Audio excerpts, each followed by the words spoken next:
Ya, oke guys. Assalamualaikum. Balik lagi dengan Jaki ya guys. Dan hari ini tanggal 14 Juli 2023, gue pengen ya ngobrol santai dan mencoba berbagi informasi, sharing gitu ya kepada teman-teman. Jadi di saham, di pasar modal itu banyak orang yang salah kaprah. Kenapa salah kaprah? Yang gua mau informasikan adalah begini. Kita ambil salah satu contoh ya guys.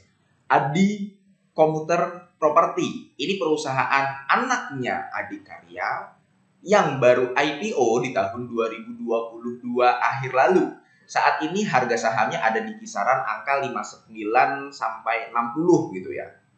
Nah, di ADCP ini sepertinya banyak orang yang salah mengerti, salah kaprah bahwa nanti kalau misalkan ada IKN gitu ya, ada IKN, kemudian nanti pembangunan di wilayah Jabodetabek, kemudian di Jawa Tengah, di luar Pulau Jawa nanti berkembang, si ADCP ini juga akan ikut naik gitu revenue-nya, laba bersihnya, pendapatannya dan sebagainya dan sebagainya. Nah, kita coba telah satu persatu guys ya. Jadi di berita, kalau lu lihat berita nih guys, kita coba ke sini ya. Ini call tadi nih saham ADCP. Jadi ini tanggal 15 Mei tahun 2023, Adi Karya dan anak usaha bidik kontrak baru di proyek IKN. Adi Karya dan Adi Komuter Property. Jadi dia membidik kontrak baru gitu ya. Kemudian banyaklah berita-berita yang berseliweran di media sosial. Kemudian ini September tahun 2022 didukung induk usaha, saham ADCP akan dikerek ke Rp 150 perak per lembar gitu. Ini media dari Investor Daily gitu ya. Kemudian ADCP bukukan laba bersih. Oke, ini sebuah fakta ya. Adikarya ini induknya. Nah, di saham itu ada banyak sekali berita-berita berseliweran karena memang itu tugasnya media. Nah, tugasnya kita sebagai investor, sebagai trader, investor saham gitu ya, kita harus melakukan pengecekan, kemudian memvalidasi, kemudian apalagi melakukan konfirmasi dan sebagainya dan sebagainya. Jadi gini guys, yang mau gue sampaikan di sini adalah jangan menelan informasi mentah-mentah dari media. Kita itu harus mengecek dahulu ini emitennya apa sih, kemudian dia anak usahanya apa, kemudian dia induk perusahaannya siapa, komisarisnya siapa, direksinya siapa, segmen operasinya apa. Nah, segmen operasi ini banyak orang yang tidak melihat sampai jauh gitu ya. Ya namanya perusahaan konstruksi ya sudah, ketika banyak bangun gedung gitu, ketika banyak bangun perumahan misalkan, banyak bangun gedung, kemudian nanti IKN-nya jalan, si ADCP ini juga jalan. Tidak sesimpel itu. Nah, kita coba pertama lihat dari jaringan usahanya. ADCP, ini gue udah buka ya, annual report di tahun 2023 yang terbaru gitu ya. Perusahaan memiliki cakupan besar dan cukup luas di bidang properti yang terintegrasi langsung dengan LRT maupun transportasi massal terpadu seperti KRL dan bus. Nah, LRT, KRL, bus itu adanya di mana guys? Masih di wilayah Jabodetabek. Di luar wilayah itu masih belum banyak, bahkan belum ada, apalagi di Kalimantan, apalagi di IKN. Nah, wilayah jaringan usahanya itu ada di OR Sepak, Cisau Point, LRT City Ciracas, Jati Bening gitu ya. Di Bekasi, kemudian di MT Haryono ya, kemudian di Cibubur, Sentul, dan sebagainya dan sebagainya. Kemudian dia juga mengoperasikan hotel. Hotelnya apa aja sih? Nah, ini kita lihat. Hotelnya itu Hotel Mega Graha Citra Perkasa, Hotel Grandika Iskandar Syah Jakarta, Hotel Grandika Pemuda Semarang, Medan gitu ya. Nah, ini ada LRT-nya, kawasan proyek. Nih, itu LRT. Ini bisa didapatkan di keterbukaan informasi pada annual report ADCP. Itu wilayah dan jaringan usaha dari ADCP. Nah, kemudian kita lihat di laporan keuangannya. Laporan keuangannya di tahun 2023 kuartal 1 dia sudah membukukan pendapatan usaha 133 miliar. 133 miliar. Dengan laba bersih itu adalah 15 miliaran. Nah, kita lihat revenue-nya si ADCP ini dari mana sih? Itu kan yang mau kita klarifikasi, yang mau kita cek gitu ya. Kita buka di catatan nomor 28. Kita harus buka di catatan nomor 28 bahwa si ADCP ini modal saham ya guys ya. Nah, ini guys.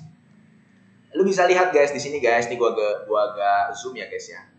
Pendapatannya yang terbesar masih dari Adi City Sentul, LRT City Sentul, Cisau Point, LRT City Bekasi Timur, Eastern Green. Kemudian hotelnya dari Grandika Jakarta sebesar 15 miliar, dari Grandika Medan sebesar 5,2 miliar, dari Grandika Semarang sebesar 5,0 miliar. Yang kemudian ada operasi bersama gitu ya di jembatan operasi apa? Join nih ya. ADCP nih, LRT Jati Bening 12 miliar. Intinya total semua pendapatannya adalah 133 miliar. Itu rinciannya. Nah, kita sudah melihat nih dari annual report, ya kan? Kemudian kita juga sudah melihat dari laporan keuangan. Ada nggak pendapatan ADCP ini dari IKN? Belum ada. Kemudian ini ada berita guys, ini kaitannya dengan berita yang tadi. Nah, ini kontrak baru di IKN. Nah, yang namanya kontrak baru ini guys, belum tentu nanti kontraknya tercapai. Itu kan baru sekedar membidik. Belum kejadian gitu loh. Ketika nanti benar-benar deal kontraknya ya, nanti mulai proyeknya di tahun berapa, kemudian nanti berjalannya proyek apakah ada hambatan atau tidak. Bisa jadi di Kalimantan itu nanti ada hujan, kemudian ada banjir ya, tentunya kita nggak mengharapkan hal tersebut ya. Tapi dalam setiap menjalankan bisnis, dalam setiap menjalankan usaha itu pasti ada hambatan. Kemudian nih guys, ini kan tadi informasinya ADCP itu segmennya adalah properti yang terintegrasi begitu ya, properti integrasi. Kalau misalkan nanti betul-betul, ini kan nanti jangka panjang di IKN bisa bagus bang, gitu kan? Oke, katakanlah seperti itulah. Faktor apa yang harus dipenuhi supaya nanti ADCP di IKN itu nanti bisa revenue-nya meningkat atau ada dulu deh pendapatan di IKN-nya? Berarti kan harus ada orang dulu. Jangan ada orang, harus selesai dulu proyek IKN-nya.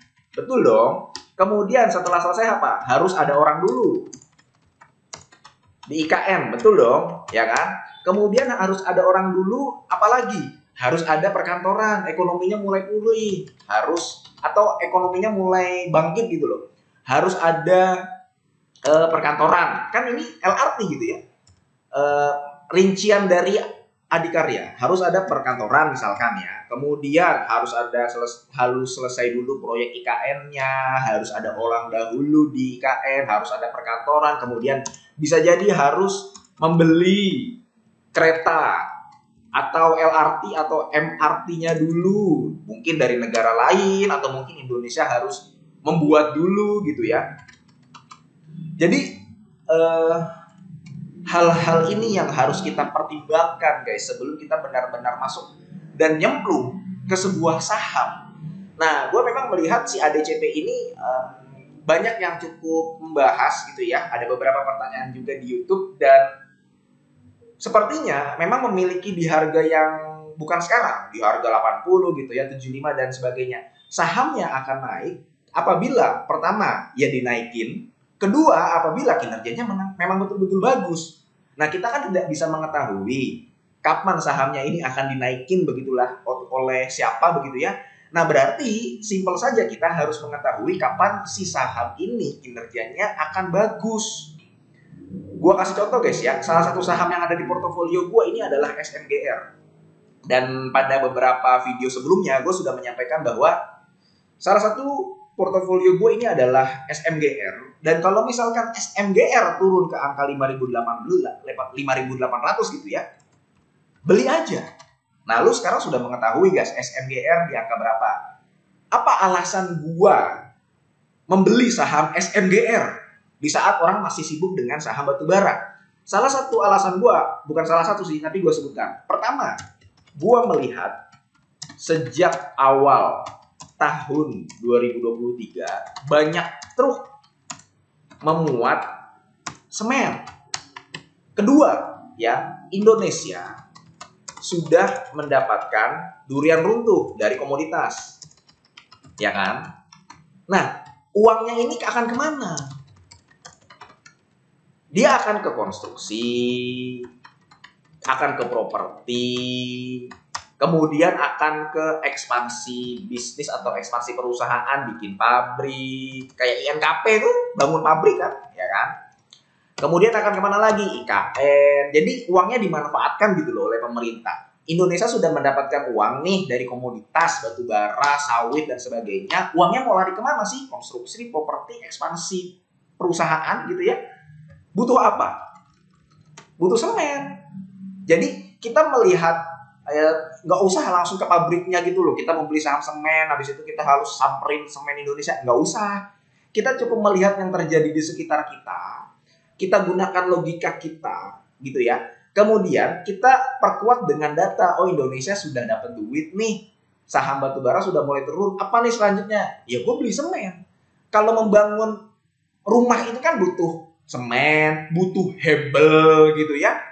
Diuruk dulu tanahnya, kemudian naikin plafon itu bagaimana. Sama bangun gedung juga kan ada perusahaan konstruksi yang bangunnya dengan jasanya.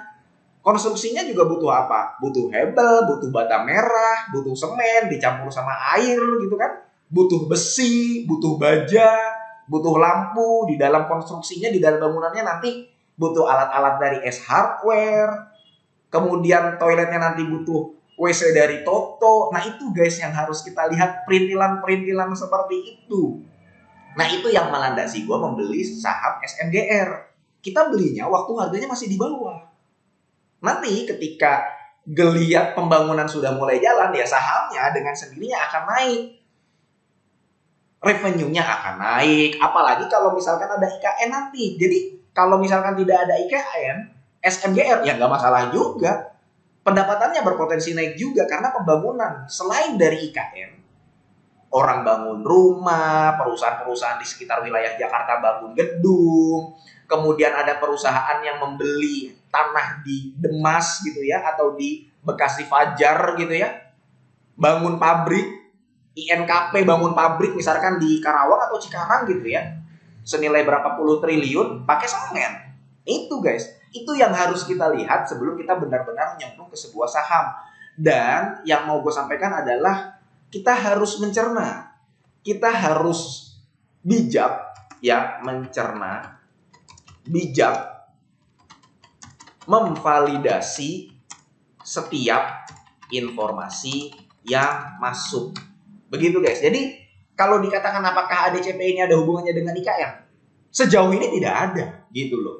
Jadi jangan berharap nanti ketika IKN proyeknya berjalan dengan lancar gitu ya, saham ADCP ini akan naik juga. Belum tentu. Tapi belum tentu juga saham ADCP tidak naik. Bisa jadi nanti penjualan apartemen, unit-unit yang di sekitar LRT, MRT lebih laku di tahun 2023 ini. Ya bisa jadi ADCP revenue-nya naik, laba bersihnya naik. Tapi kan begitu harus melihat kondisi ekonomi, apakah banyak PHK atau tidak, bagaimana suku bunganya, tinggi atau tidak. Kalau misalkan suku bunga tinggi, apa iya orang mau melaksanakan cicilan begitu ya. Kemudian apakah banyak saat ini nilai jumlah orang penganggurannya itu ada berapa. Yang kita perlukan itu hanya membaca, banyak membaca, udah itu aja. Kita nggak perlu langsung terjun ke pabriknya perusahaan yang mau kita beli sahamnya. Tapi kita banyak membaca, lihat kondisi sekitar aja gitu ya. Bandingkan dengan perusahaan lain, laporan keuangannya. Terus kita tahu segmen operasinya apa, itu aja. Gitu guys. Jadi ya mudah-mudahan video ini bermanfaat dan semoga lo sehat selalu guys ya. Sehingga kita bisa bertemu kembali di video-video selanjutnya. Ini bukan ajakan jual beli. Gua akhiri, wassalamualaikum warahmatullahi wabarakatuh.